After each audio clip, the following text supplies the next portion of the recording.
ৰবি বৰ তহঁতি চাহ বনাই আছো কিন্তু আগতে কথা এটা কৈ থওঁ আগতকৈ চাহৰ দাম 5 টকা বাঢ়িল হে হৰি চাহৰ দাম 5 টকা বাঢ়িল ৰতন চাহত চেনি মিলাইছ নে পেট্ৰল মিলাইছ এতিয়া যি দেখিছো চাহ খাবলৈ হ'লেও লোন ল'ব লাগিব নেকি মইতো ভাবিছিলোঁ ৰতন ককাই চাহত নিশ্চয় বিদেশী বস্তু মিহলাইছে দুদিনমানৰ পিছত চাহ খাবলৈ হ'লে অ'টিপি আহিব যেন পাইছোঁ ক'লেনো কি হ'ব তোমালোকে হাঁহি হাঁহি চাহ খাইছাহে হয় কিন্তু অৱস্থা মোৰহে বেয়া হৈছে চেনিৰ দাম বাঢ়িল গাখীৰৰ দাম বাঢ়িল গেছৰো দাম বাঢ়িল এতিয়া চাহ বনাওঁতে মোৰ বুকু কঁপি উঠে অঁ হয় দেই ৰতন দাদা কালি মই বজাৰলৈ গৈছিলোঁ যিহে মোৰ বুকুৰ ধপধপনি হ'ল টমেটোৰ দাম শুনি মই আধা ঘণ্টা বেঞ্চতে বহি থাকিলোঁ নক'বা আৰু পিংকি টমেটোৰ যিহে দাম কালি মই দোকানীক সুধিয়ে দিছিলোঁ ভাই টমেটো কিনিলে ফ্ৰীত ইঞ্চুৰেঞ্চ পাম নেকি বুলি আগতে আলু আছিল গৰীবৰ বন্ধু এতিয়া আলুৰো এটা এটিটিউড আহি গৈছে ঠিক কথা কৈছা লালা ভাই আমাৰ ঘৰত এতিয়া পিঁয়াজ কাটিবলৈ পাৰ্মিশ্যনহে লাগে কিয় পিঁয়াজ কাটিলে এলাৰ্ম বাজে নেকি কিয় মায়েচোন কৈয়ে থাকে নুশুনা নেকি তুমি বেছি কাটিব নালাগে অতিথি আহিলে পিঁয়াজ দেখুৱাব লাগিব বুলি আমাৰ ঘৰত পিঁয়াজ ফ্ৰিজত নাৰাখোঁ নহয় আলমাৰীৰ ভিতৰৰ কাপোৰৰ মাজত লুকুৱাই ৰাখোঁ যাতে পিঁয়াজ অলপ বেছি দিনে যাওক ভাল বুদ্ধি কৰিছা কিন্তু চোৰ আহিলে গহনানে পিঁয়াজ চুৰি কৰিব বুজিবই নোৱাৰিব কথাটো এতিয়াহে বুজিলোঁ সেইকাৰণে মালতী বৌৰ ভাইটিয়ে কালিৰে পৰা পিঁয়াজৰ লগত চেলফি দি আছে ঐ পিংকি মোৰ ভাইটিৰ কথা বেছি নক'বা তুমি নিজে 250 গ্ৰাম আলু কিনি ফেচবুকত ষ্টেটাছ দিছিলা যে ফিলিং ব্লেছড ৰতন মোৰ চাহত কিন্তু চেনি নিদিবি যিহে চাহৰ দাম বঢ়াইছে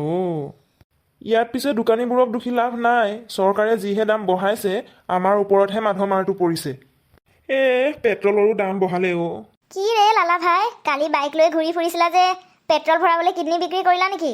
নকৈছো আৰু বাপন কালি 200 টকাৰ পেট্ৰল ভৰাইছিলো বাইক ষ্টাৰ্ট দিয়াৰ লগে লগে ৰিজাৰ্ভ দেখুৱাই দিলে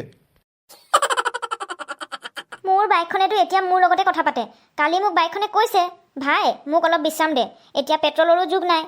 সেইকাৰণে মই এতিয়া খোজকাঢ়ি যাওঁ স্বাস্থ্যও ভালে থাকে আৰু পেট্ৰলো বাচি থাকে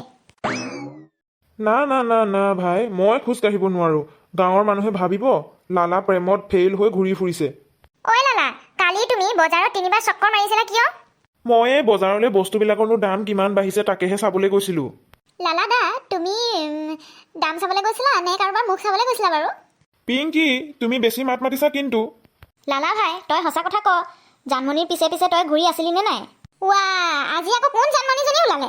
নাই ঘপককে মই বজাৰ কৰি থাকোঁতে সন্মুখী হলো বেলেগ কথা একো নাই হয় নেকি মাছৰ দোকানলৈ গলি তাতো লগ পালি তেলৰ দোকানলৈ গলি তাতো লগ পালি ফাৰ্মাচীলৈ গলি কিজানি তাতো লগ পালি সেইকাৰণে ইমান দেৰি হৈছিল লালা ভাই তই বজাৰত শ্বপিং কৰা নাই বেলেগ কাৰোবাৰ ছাৰ্ভেইলেন্সে কৰি আছিলি তহঁতৰ এইবিলাক কথা বাদ দেচোন বাদ দে তহঁতৰ চিন্তা বেলেগ মোৰো চিন্তা বেলেগ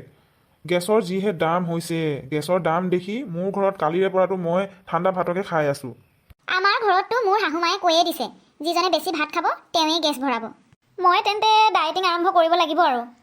তই ডায়েটিং নকৰিলেও হ'ব তইচোন ফ্ৰীতে মানুহৰ ঘৰত খায়েই ফুৰ তোৰ পেটটো তেনেকৈ ভৰিয়ে থাকেচোন মালতী বৌদি মোৰ ৰেপুটেশ্যন নষ্ট কৰিছা কিন্তু তুমি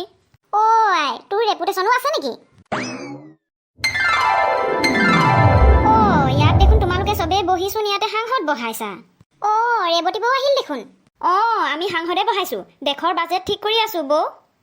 বাজেট ঠিক কৰি আছানে তোমালোকে ইয়াত গচিপ বহাইছা গাঁৱত এতিয়া তোমালোকতকৈ ডাঙৰ কোনো বেলেগ নিউজ চেনেল নাই শুনিছেনে ৰতন ককাই মোকো চাহ একাপ দিয়ক শুনিছোঁ বস্তুৰ দাম বঢ়াৰ কাৰণে ৰতন ককাই এতিয়া অতিথি আহিলে এখন বিস্কুটকে দুফাল কৰি দিয়ে বোলে